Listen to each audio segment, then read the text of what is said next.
Welcome back to Fortify Intelligence, part 3 of Death Toll on Left Dead 1. Oof! What have we... I'm pretty sure I just headshot it. So, I'm sorry, but that was hectic. What happened? That hunter went mad ragdoll on me. It was hectic. I like two-shotted that hunter in the head, and he was like, nope, nope, nope, and he just like flailed off into oblivion. That was awesome.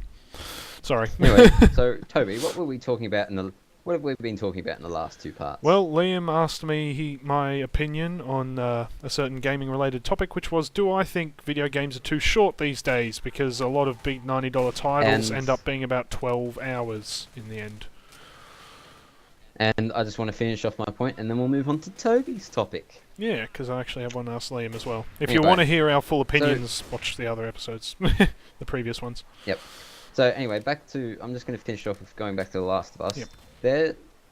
I don't think it's a problem with them because it's obvious that they've spent a lot of work into the length that they've got.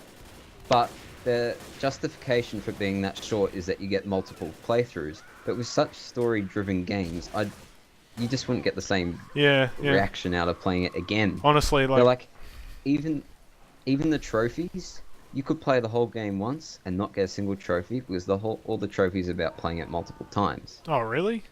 That's strange. And it's like, well, with such an emotional game, I'm not going to get the same reaction the second time, so why play it again? Yeah, man, that's like, I really enjoyed BioShock Infinite. I bought it on like the day it came out. I paid for that BioShock Infinite as soon as it came out. Man, I was so keen because of all the hype and stuff. And then it was just like, I finished it, took me 17 hours, and I was like, sweet, now I'm ready to start my new playthrough because I want to see if, like, the choices you make any difference. And people were telling me that they don't make very much of a difference, and there were only little things, like whether Booker, I won't say, but they're really small things, like just aesthetic changes to the game, which are little choices you can make. And so I started my second playthrough. Are we still near the start? Yeah, we are. I started my second playthrough, and it was just like... I got through the first like half hour of it and then just wasn't interested anymore because what hooked me in that game was the story, you know? And so I couldn't do another playthrough of BioShock Infinite because it was just so story driven, which means I've paid, like full price, like $90 or whatever, for 17 hours of entertainment, and that's all I'm going to get, which is fair enough, I guess. Bill! I enjoyed it. Bill! Don't worry, witches are easy. Bill! Too easy, as long as they don't go for you. Because they one-shot you as soon as they hit you if they aim for you first. Bill. Oh, it's okay, I found the pack. Found a health pack? Anyway, cool. So, do you think we finished the topic?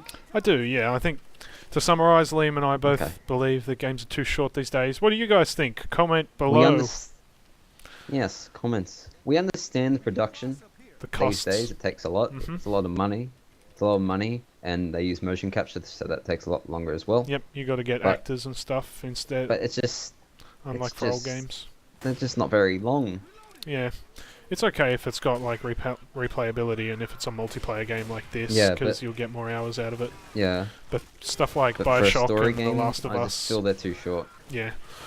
I think that there's not enough... it's not enough of a reward to say I've beat that game anymore. Yeah. Like, saying you've beat it is standard. And with the story development, it's like it builds, and then it gets to the peak, but once it gets to the peak, it's done. Yeah. There's no... Okay, well, I think that's that topic resolved. Toby, do you have a question for me? Oh, it's funny you should ask, Liam. I do. I have a gaming-related question of my own. Okay. Oh, why don't you open the forum? Open the floor. Let's dive straight into the hectic discussion. So something very controversial happened lately that a lot of people are very upset about, and that was that Eidos Montreal, the godly people who made the Deus Ex franchise, one of my favourite gaming franchises, actually probably my second favourite ever gaming franchise, released... Elder Scrolls. Yep. Yeah, boy, nothing beats Tess.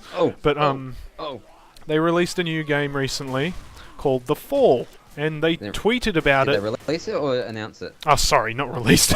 Announced, yeah. They announced recently a new game called The Fall, and they tweeted they like did a little teaser tweet to hype it up the night before they announced it, saying, "Are you ready for the fall?" And so many people got so excited, and I got excited because if you've played Deus Ex since the original one that was made in like 2000, the fall makes a lot of sense chronologically, because the second one, Human Revolution, is a prequel to like a sort of apocalyptic setting of the first one, but it's not the actual apocalypse itself. It's a sort of leading up to it. So the fall could imply that this actually is the apocalypse.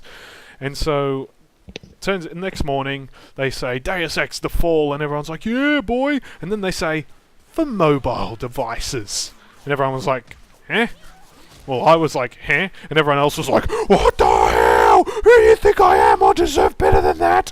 And so many people got so angry about the fact that it's like a tablet-based game, and I just want to get everyone's thoughts on it, because I think that game devs are releasing games on tablets and stuff isn't a bad thing. I understand that market is very much accessible these days, and it's very lucrative. Like, you can make a lot of money off releasing games on mobile, but Deus Ex has been a very, very core game ever since the first one. It's been all about the game mechanics. There are so many different ways that you can solve all the different obstacles that the game throws up against you, and it's so immersive. That's Deus Ex, Human Revolution, and the first one as well, are the only two games I've ever played, apart from the Elder Scrolls games, which are like my total favourite games, where for a whole day... Oh my god, Elder Scrolls! Shed a tear. But yeah, I love you. The Deus Ex games are the only games I've ever played where for a whole day I can be dead to the world because I'm just so immersed, and I'm just sitting there on my PC playing Deus Ex. These games are extremely core. They're not to be taken lightly. They've got huge replayability because it's so diverse, all the different ways you can solve everything in the game.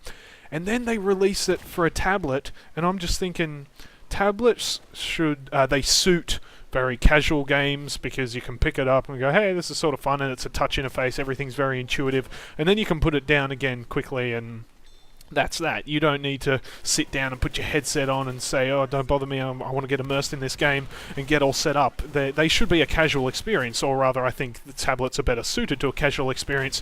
So why did Eidos Montreal, this wonderful company who have made two games which I treasure, why have they now released, said that they're going to release Deus Ex the Fall on mobile, like on tablet? It's so nuts. I'm not saying that I'm like entitled. Mobile? Going American there, Toby. Yeah, mobile, sorry. I'm not saying that I'm like entitled to it. I hate gamers who are like that. They're like, no, I shouldn't have to buy this new platform. It's up to the devs, man. They make the game. They should be able to decide how it gets played and like on what system or whatever. And like, I'm not saying, no, I don't need to play a tablet to buy this. I deserve to have it on PC. I just want to know why. For such a core game, why release it on mobile? Money. What do you think, Liam? Money. You think it's just a cash grab? A lot of people are saying that. A lot of people are saying it's cheaper to develop. Yeah, because like it'll be more linear, because you can't store a huge world on a little tablet like that. It'll be more linear, and it'll be cheaper for them to develop it because the graphics will have to be dumbed down and stuff. And a lot of people have lost a lot of respect for Eidos Montreal because of that. Whereas Eidos Montreal was held in extremely high regard by most gamers until now, and people are going, is this just a cash grab? Because you were gods, guys. You were gaming gods. Anyway, that's like my sort of... That's my wrap-up. His rant. Yeah, that's my rant. I just want to know why, you know? Is it just a cash grab? Do they just want to release something where they can tell the story? Because, you know, there's a novel. There's a full-blown Deus Ex novel, and it's like all about the actual lore and the story and stuff. Did they release this as a cash grab, or did they release it because they just wanted to talk about the Deus Ex world quickly? They just wanted to put some more lore out there that they really wanted to talk about, and so they thought, we'll release a mobile game where we don't have to spend like, how long was in Human Revolution in development for? Like 8 years or something? We don't have to spend 8 years just so we can tell this next bit of lore. We can just do it quickly. Like, is that why they do it? I won't be able to play it because I don't own a tablet, and I'm not rich enough to just buy a new platform for every game that comes out because I want the game.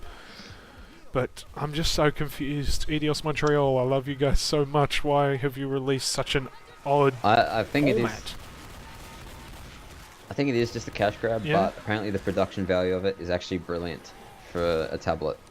Yeah. Well, Apparently the graphics are just as good as a computer. Apparently I've it's seen just as footage of serious. it, and I would barely say those graphics are on par. Human Revolution Well, looks gorgeous. well, yeah, well, as good as it can get for a tablet, I mean. Oh, I'm the only But one standing right now. Shit. no, Oh, I'm you're still up. up. I'm still up. I've got no The health, others but I'm aren't. still up. We should probably save them. Apparently the production value for tablets, at least, is really good. Yeah. And it's not a casual little thing, it's a full-on game. It's serious.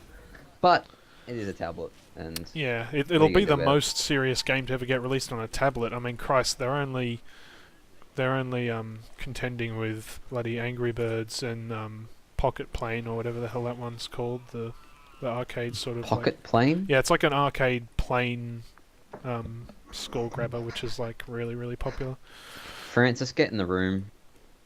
Anyway, I'm not sure if we'll continue discussion on that next time on Yes, but we'll see you on part 4. part 4 of Death Toll.